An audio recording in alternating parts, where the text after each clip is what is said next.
کوئی آپ کا اپنا آپ کی تصحیح کرنا چاہے، ادب و احترام کے ساتھ کرنا چاہے، بغیر گالم گلوچ کے کرنا چاہے، تو کبھی آپ اسے مائل بر رافضیت کر دیں، کبھی آپ اسے اہل سنت سے نکال دیں. تو بابا کیا آپ کا کام صرف یہی رہ گیا ہے کہ ہماری عزتیں، ہماری انا، ہماری اولاد، ہماری جملہ تمام چیزیں اہل بیت کی جوتوں کے اوپر قربان ہیں؟ یہ سمجھتا ہوں، دیکھیں میں نے بی بی پاک کا نام نامی، شہزادی رسول کا نام نامی بھی اپنی زبان سے نہیں لیا. میری کیا اوقات، میری کیا حیثیت، میری کیا جرت کہ میں اس شخصیت کا نام اپنی زبان سے لے سکوں کہ جہاں جبرائیل بھی بغیر حاضری کے حاضر نہ ہو سکے. انتہائی قابل صد احترام دین اسلام کے عظیم مجاہد، شیخ الحدیث و تفسیر، استاد العلماء حضرت قبلہ پیر سید عبدالقادر شاہ صاحب جیلانی دامت برکاتہم العالی، جملہ سادات کرام، سامعین و ناظرین، دوستوں، بزرگوں، بھائیوں، السلام علیکم ورحمۃ اللہ وبرکاتہ. آج کسی ساتھی نے کہا کہ آپ نے جو وضاحت سنی اتحاد کونسل کے پیج کے اوپر کی ہے، سیدہ طاہرہ عابدہ زاہدہ بی بی پاک سلام اللہ علیہا کے حوالہ سے، تو آپ رافضی ہو گئے ہیں. میں نے ان سے پوچھا بندہ خدا یہ آپ کو کیسے معلوم ہوا کہ میں رافضی ہو گیا؟ انہوں نے کہا کہ آپ نے جو عبارت تحریر کی ہے وہ انتہائی احتیاط کے ساتھ تحریر کی ہے، لیکن باطن سے محسوس ہو رہا ہے کہ آپ رافضی ہیں یا ہو گئے ہیں.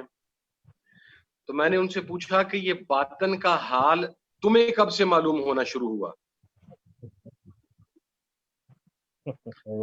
تم یہ کہتے ہو کہ تمہیں میرے باطن کا حال معلوم ہو گیا، تمہیں تو نماز میں وضو کے فرائض کا علم نہیں ہے کہ ہمارے ہاں ہر کچھ عرصے کے بعد کوئی ایک ایسی بات کر دی جاتی ہے کہ ہم اغیار کا مقابلہ کرنے کی بجائے باہمی دست و گریباں ہو جاتے ہیں. یہ سمجھتا ہوں، دیکھیں میں نے بی بی پاک کا نام نامی، شہزادی رسول کا نام نامی بھی اپنی زبان سے نہیں لیا. میری کیا اوقات، میری کیا حیثیت، میری کیا جرت کہ میں اس شخصیت کا نام اپنی زبان سے لے سکوں کہ جہاں جبرائیل بھی بغیر حاضری کے حاضر نہ ہو سکیں. اور ایک عجیب تماشا ہے، گزشتہ 1400 سال میں پھر ایک اور نیا ابہام ہے. کچھ عرصہ پہلے یہ کہا گیا کہ ہمیں یزید کے امام حسین کے قتل کا حکم دینے کے حوالہ سے کوئی روایت نہیں ملتی، اور نام لگا دیا گیا بریلی شریف کا. اب پھر ایک مرتبہ یہ بات کر دی گئی، مجھے کہا جاتا ہے کہ حضور محدث اعظم کا کیا عقیدہ ہے، تو میں یہ وضاحت کر دوں کہ نائب اعلی حضرت میرے جد امجد ابو الفضل محمد سردار احمد چشتی قادری رضوی کو کہا جاتا ہے، اور آپ کے آباء و اجداد کیا کہتے ہیں اس کا حق ان کی اولاد کے پاس ہوتا ہے. کوئی مجھے نہیں بتا سکتا کہ میرے دادا نے کیا کہا، کوئی مجھے نہیں بتلا سکتا کہ ہمارے پیرخانے نے حضور اعلی حضرت امام احمد رضا خان ناظر بریلوی نے کس طریقے سے اہل بیت کی حرمت کی بات کی. میں ایک بات بالکل واضح کر دوں، مجھے پھر یہ کہا گیا کہ آپ نے تنقید نہیں کی. میں ابھی قبلہ قاضی صاحب کی گفتگو سن رہا تھا، انہوں نے دریا کو، سمندر کو کوزے میں سمیٹتے ہوئے بڑی خوبصورت ایک بات کہی. ہم لوگوں کی جو تربیت ہے، جن بزرگوں سے، جن اسلاف سے، جن اساتذہ نے ہماری تربیت کی ہے، انہوں نے ہمیں یہ نہیں بتلایا کہ آپ کسی کا رد جو ہے وہ گالی کے ساتھ کریں گے.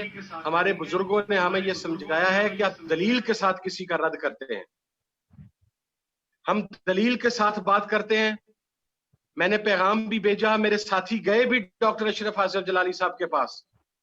میں نے ان سے کہا حضرت میں نے جو پیغام بھجوایا میں بالکل واضح آپ کو عرض کر دیتا ہوں. میں نے ان سے یہ کہا ہماری عزتیں, ہماری انا, ہماری اولاد, ہماری جملہ تمام چیزیں اہل بیت کی جوتوں کے اوپر قربان ہیں. ہمیں خدارہ ایسی چیز کو متنازع نہیں کرنا چاہیے جس کے اوپر 1400 سال سے گزشت کم و بیش کسی شخص نے خطا کی نسبت یا خطا کا ثبوت بی بی پاک کے ساتھ ہرگز نہیں کیا.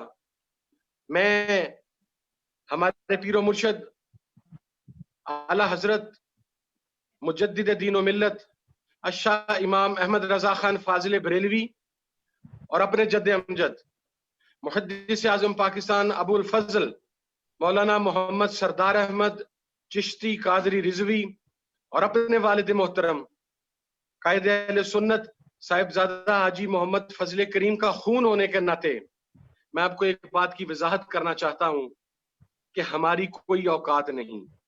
آپ دیکھیے میں تو یہ سمجھتا ہوں کہ اس چیز کو ڈسکس کرنا,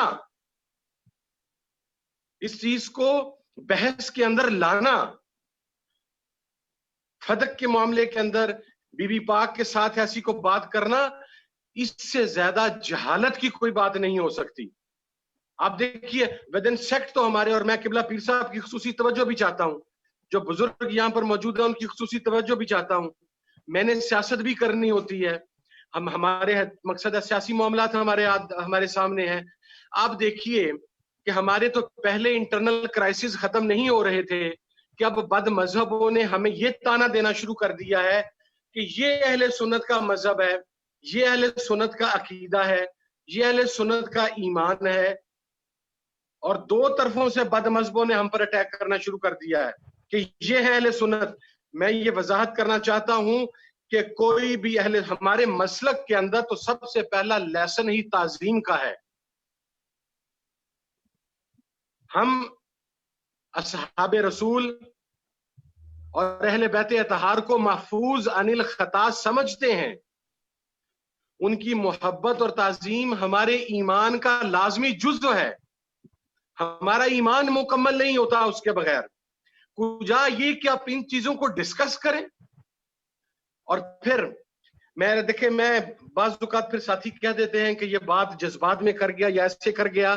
آپ اپنوں کو تو گالیاں نکال رہے ہیں جنہوں نے صرف آپ سے یہ بات کہی کہ بندہ خدا ایک غلط بات آپ سے نکل گئی ہے, آپ رجوع کرنے. ایک عالم کے شایان شان چیز یہ ہوتی ہے کہ جب اس سے غلطی کا ادراک ہو تو وہ اس سے رجوع کرتا ہے, نہ کہ یہ کہ اس کے اوپر دلائل دیتا ہے.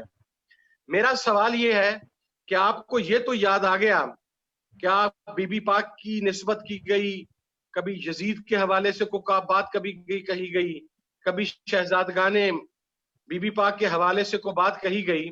جب پاکستان کے اندر کالعدم جماعتیں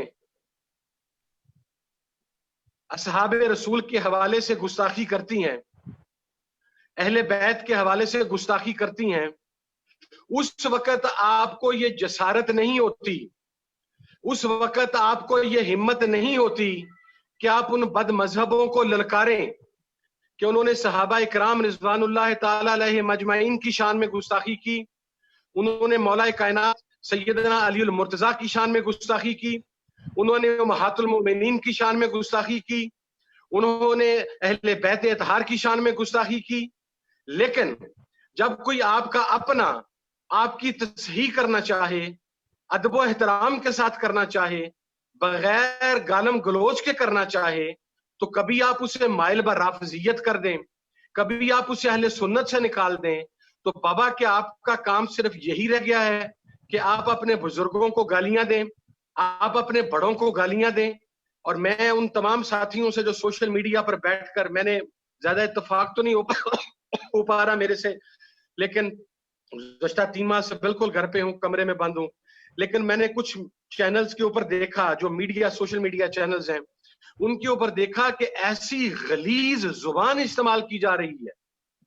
میں نے ابھی یہ کہا کہ ڈاکٹر اشرف آصف جلالی صاحب کو رجوع کرنا چاہیے, توبہ کرنی چاہیے, تو میں نے لفظ استعمال کیا ڈاکٹر اشرف آصف جلالی صاحب.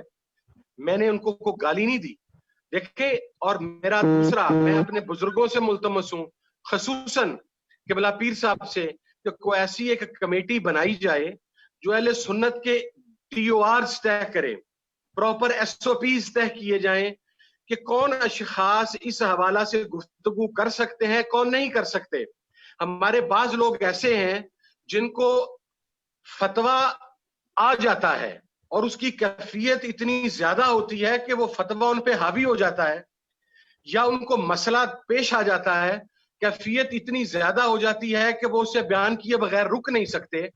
حالانکہ بہت سارے مسائل ایسے ہیں, میں اس مسئلے پر نہیں کہہ رہا, یہ بات میں قطعیت کے ساتھ آپ کو بتا دوں, میرے بھائیوں کا, ہمارے خاندان کا, جامعہ رضویہ کا, میرے جر امجد کا, ہمارے پیرخانے کا واضح دو ٹوک black and white with clarity میں موقف میں نے بیان کر دیا کہ ہم بی بی پاک کو محفوظ عن الخطا سمجھتے ہیں, اور آپ کے ساتھ خطا کی نسبت کرنا یا خطا کا ثبوت آپ کے ساتھ کرنا یا آپ کو خطاوار کہنا, یا میں تو یہ سمجھتا ہوں ایون اس کی بحث کرنا, ہم اسے ناجائز سمجھتے ہیں, ہم اسے گمراہی سمجھتے ہیں, ہم اس پر توبہ اور رجوع لازم سمجھتے ہیں.